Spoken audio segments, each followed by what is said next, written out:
Hoje nós vamos falar sobre o imperador. Na aula passada a gente falou sobre a imperatriz, fizemos uma comparação entre a sacerdotisa, e hoje nós vamos falar sobre o imperador, o pai terreno. Também nós vamos falar, como a gente tem falado, sobre a tarefa, o objetivo, o risco de usar esse arquétipo e a disposição íntima deste arquétipo. Vamos lá. O imperador representa a estrutura, a ordem, a clareza e a realidade. Como um patriarca, ele é tanto uma garantia de segurança e ordem, quanto o portador de grande responsabilidade. Sua força extraordinária está em sua perseverança e na sua perícia, em não se desviar de seus objetivos. O desmantelamento generalizado da imagem do pai no século XX, muitas pessoas acham que os valores que ele representa estão há muito ultrapassados. Com isso, esquecem-se com muita facilidade que ele apenas encarna a força que transforma em realidade as ideias e os desejos e os objetivos. Ele é o que faz, ele é o que realiza, é o que sabe como fazer apropriadamente um trabalho, e com tudo isso, ele não é hostil à vida, do que muitas vezes o acusam injustamente. Ao contrário, em sua mão direita, ele segura um cetro, a cruz de Ansa, a cruz do Antigo Egito, que simboliza o símbolo e o bastão, a ligação viva dos princípios feminino e masculino para os egípcios. Ela era o sinal da vida. Este cetro indica que ele é a força que protege a vida, uma força que a mantém. Então, gente, aqui a gente pode perceber uma ligação muito grande entre esses casais, o mago, a sacerdotisa, a imperatriz e o imperador, O caminho masculino do mago, o caminho da vontade da lei, O mago serve como libertação do seio materno e que leva ao desenvolvimento de si mesmo. O caminho feminino da mística, o caminho do desejo e da graça, a sacerdotisa. A sacerdotisa que leva à superação dos símbolos masculino de poder e a totalidade, o imperador. Então, vocês podem ver que aqui há uma ligação entre uma troca que a gente faz entre o mago e a imperatriz e a sacerdotisa e o imperador. Nós falamos sempre do mago e a sacerdotisa, e aqui, o que quer dizer isso que eu acabei de falar para vocês? Parece que foi um pouco complicado, Mas eu vou explicar para vocês aqui. Porque se você parar para pensar, qual é aquilo que seria uma relação ideal? Entre o mago e a sacerdotisa, ou entre o imperador e a imperatriz? Então, a proposta aqui é justamente aquele que eu falei para vocês, essa transmutação, em que a mulher consegue ser, ao mesmo tempo, uma sacerdotisa, que deixa as coisas, vê a vida acontecer e espera o momento certo para agir, e essa imperatriz também, que é essa matriarca, que provoca, que promove. Lembrando que são opostos que se completam, tá? Todo arquétipo tem sua versão do seu feminino sagrado. Então, temos o masculino, que é essa ação, esse movimento que tanto falou agora no imperador, e temos o seu revés, que é justamente a sacerdotisa, que espera acontecer, que deixa acontecer. Mas nós também temos a imperatriz, que também é um movimento, de germinação, que vai promover a continuidade desse reinado, desse movimento patriarcal que tanto se esforçou o imperador em montar. Ela vai continuar fazendo com que isso aconteça, Já se fosse uma sacerdotisa ao lado do rei, provavelmente ela deixaria as coisas fluir de uma outra maneira, e assim poderia mudar todo o destino daquele trabalho que aquele imperador fez. Então, quando eles fazem uma junção, que eu acabei de colocar aqui, o caminho masculino do mago, o caminho da vontade e da lei, O mago, que serve como libertação do seio materno, que leva ao desenvolvimento de si mesmo. Ou seja, você sai é o desligamento da sua família, do seu crescimento pessoal, seja masculino ou feminino, no caso da mulher sacerdotisa. Então essa libertação desse ambiente que o próprio patriarcado faz, que é aquela libertação que Buda faz, né? Ele sai do seu reinado e vai meditar e conseguir essa elevação espiritual. Ou seja, ele quebra esse caminho que é montado aqui, né, pelo imperador.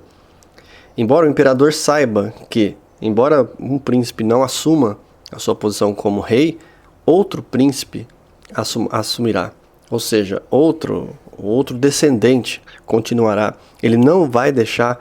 A questão também que coloca aqui o imperador é que as pessoas hoje tentam, de certa forma, mudar esse tradicional.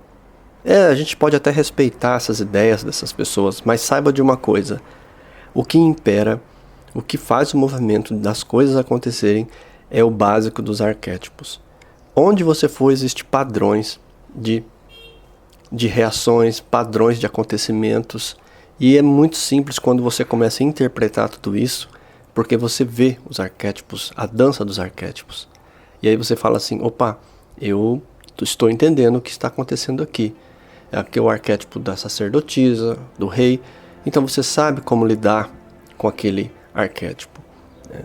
Mas vamos aqui, o básico do imperador. Arquétipo, o patriarca. Qual é a tarefa deste arquétipo?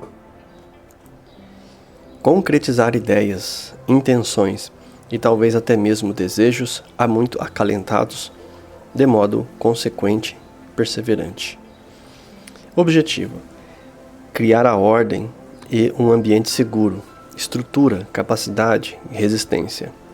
Risco: teimosia, perfeccionismo, endurecimento, rigidez. A disposição íntima, consciência da responsabilidade, manter-se atento aos objetivos, apego à realidade e à sobriedade. Eu vou estar fazendo um vídeo sobre disposição íntima, tá? Dos arquétipos aqui, falando um pouco sobre essa tabela, né, que a gente está falando aqui no canal Ferramentas da Alma, tá? Que é o meu segundo canal, tá? Então é onde eu vou falar de maneira mais livre, tranquila, sem essa parte técnica dos arquétipos aqui, tá? Para vocês compreender melhor. Mas olha que interessante. Quando uma pessoa, quando fala assim, uma sacerdotisa, ela quer ter um relacionamento, e como ela tem essa coisa da divagação, né, de se perder no caminho, né, como a gente leu nas aulas passadas, o imperador seria aquela coisa de concretizar essas ideias, essas intenções, nem até mesmo os desejos dessa mulher sacerdotisa. Mas a sacerdotisa, ela pode migrar para a imperatriz, trazer essa organização para a sua vida, e também ao contrário, essa imperatriz pode estar exercendo em alguns momentos do seu dia essa capacidade da sacerdotisa. E isso é muito interessante porque é um complemento à nossa vida que pode transformar a nossa vida para algo melhor.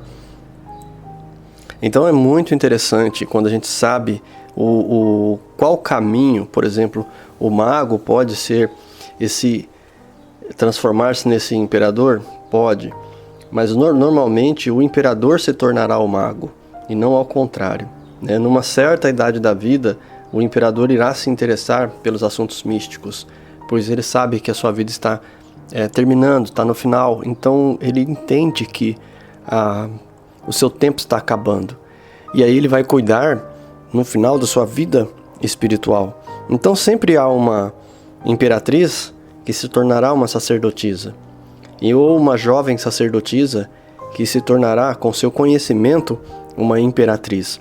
Veja como tem essa ligação de um com o outro, que interessante.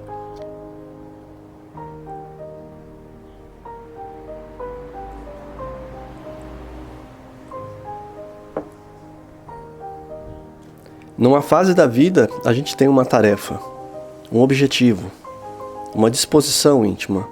Em outra fase da vida, a gente tem outro corpo, né? Outra fase, outra disposição. Então, às vezes, a jovem começa como estudante, e ela se torna essa sacerdotisa, né? Que é um caminho feminino, da mística, o caminho do desejo, da graça, né? Então, assim, tem toda essa estrutura, né? Depois ela se torna essa imperatriz, né? É como diria, a sacerdotisa que leva à superação dos símbolos masculinos de poder e a totalidade. Ou seja, no final da vida, praticamente a mulher, ela entende os símbolos masculino e feminino de outra maneira, porque o que foi construído pelo imperador já está na nossa vida. Olha, vamos pegar aqui para a gente entender todo esse assunto a fundo. Toda família tem uma estrutura, está ligada a uma pessoa. No Brasil se fala muito da estrutura baseada na mulher. Agora, essa estrutura que é baseada na mulher, você acha que ela está agindo como imperatriz ou como sacerdotisa? Essa mulher que sai à luta e cuida, foi abandonada pelo marido, está cuidando dos seus filhos, ela está em que posição exatamente na sua visão agora? Como exercício que eu faço para aguçar o seu intelecto, a sua inteligência. Essa mulher hoje que luta, que batalha, que se mata, como diz o ditado, né, de tanto trabalhar para dar conta de dar esse sustento para essas crianças. Em qual posição ela está hoje? Sacerdotisa ou imperatriz? Para essa mulher mudar a sua realidade, que arquétipo seria importante para ela? Para que ela comece a colocar um homem que seja um imperador na sua vida. Ou seja, como que ela faz isso? Ela tem que se transformar na sacerdotisa ou não? Então fica esse debate. Eu acredito que, na minha humilde opinião, essa mulher que é uma lutadora, né, ela tem que caminhar para esse arquétipo da imperatriz, né, entender que ela pode transformar essas pessoas que estão com ela, só que ela vai precisar do conhecimento da sacerdotisa, né, que é uma mulher diferenciada. Porque se ela ficar no comum de somente lutar, ela não colocar o estudar e o economizar na sua vida, como a gente fala, né? O professor Hélio Couto fala muito sobre isso. Você trabalha, luta arduamente, mas você não estuda, você não traz a realidade, que às vezes a gente precisa trazer um pouco dessa realidade que a imperatriz tem. Ela sabe a estrutura e o que este homem está construindo.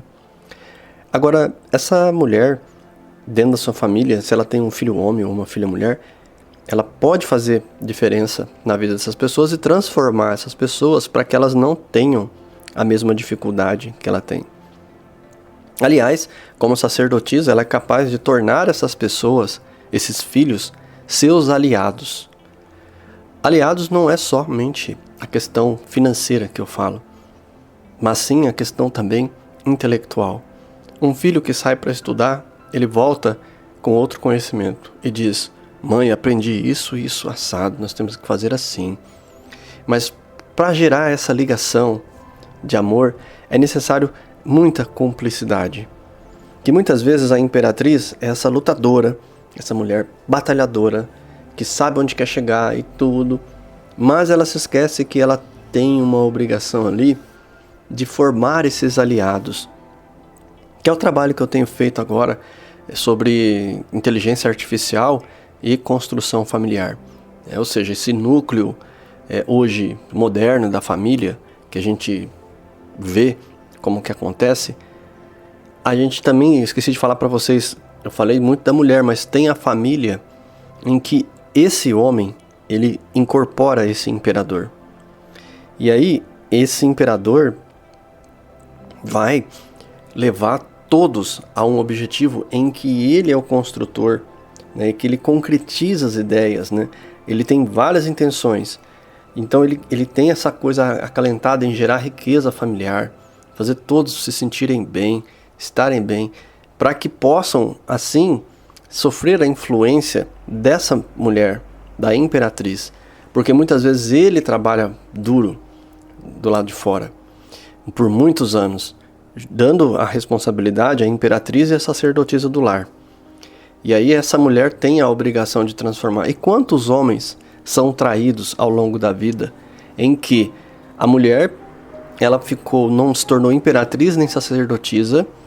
Ela foi uma mulher muito comum, egoísta, ambiciosa e só pensava em acalentar o ego dos seus filhos, dando somente os prazeres da vida, fazendo eles ignorar a dificuldade da vida, fazendo eles não ver a dificuldade que o imperador estava tendo para nutrir aquele lar.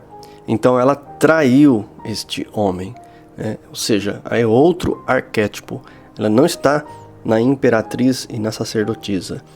No mínimo, com o imperador você espera o quê? Uma imperatriz. E nunca ao contrário. O imperador pode estar com a imperatriz ou com a sacerdotisa. E o mago, a mesma coisa. Eles têm que estar se relacionando ou com a sacerdotisa ou com a imperatriz. Se não for assim, dificilmente vai dar certo. Então esse homem que batalha acaba sendo traído, de certa forma, pelas pessoas que estão à sua volta, e quando vê seus filhos estão ávidos pela herança, doidos para pegar, sendo incapazes hoje de construir a mesma força e a herança que seu pai, com muita luta, conquistou. O erro desse imperador foi que às vezes ele se tornou mago muito tarde, porque se ele começa como imperador numa idade X da sua vida, por exemplo, aos 45, 50 anos, que é a idade da cabala, né, como diz o ditado, começa a migrar para o mago, e assim sucessivamente, a imperatriz migrar para a sacerdotisa. Nós não somos eternos aqui, nós vamos embora e temos outro plano, temos que adquirir conhecimentos espirituais também. Tá? Resumindo, só para nós encerrarmos aqui, espero que você tenha compreendido, né? Imperador, o pai, o patriarca, aquele que concretiza ideias e intenções, até mesmo desejos há muito acalentados. Perseverança, objetivo, criar a ordem em um ambiente seguro, estrutura, capacidade de resistência, empreendedorismo, risco, teimosia, perfeccionismo, endurecimento e rigidez. Tá? Agora, disposição íntima. Se você tem essa disposição íntima, consciência da responsabilidade, manter-se atento aos objetivos, apego à realidade e sobriedade, você está no arquétipo do imperador, ok? E daí você vai fazer você vai migrar, se você já tiver uma idade mais avançada, você vai migrar para o mago, tá? Mas veja só para encerrar aqui, eu quero fazer uma comparação aqui dos dois quadros aqui, né? Como eu fiz com a imperatriz na aula passada. Então, a disposição íntima do imperador, consciência da responsabilidade, manter-se atento aos objetivos, apego à realidade. Sabe o que é isso aqui, gente? É o que o professor Hélio Couto fala, estar aterrado. Você tem que pisar no chão, você tem que se tornar um imperador ou a imperatriz, para aí você começar a fazer a sua vida acontecer. O mago, disposição íntima, autoconfiança, estar ligado a grandes reservas de energia. Veja que aqui já não está a sobriedade que fala aqui, já não tem consciência das energias, da força que está em volta. E às vezes um trabalhador trabalha muitos anos e não se toca, né, que ele tem que ter estar ligado a essas reservas de energias, energias espirituais, energias divinas, né? Então, por quê? O imperador, ele é baseado na continuidade da prole, da espécie, do planeta, em trazer essa harmonia em vez do caos, né? Já o mago, ele entende que o caos faz parte das reservas de energia, né? Então,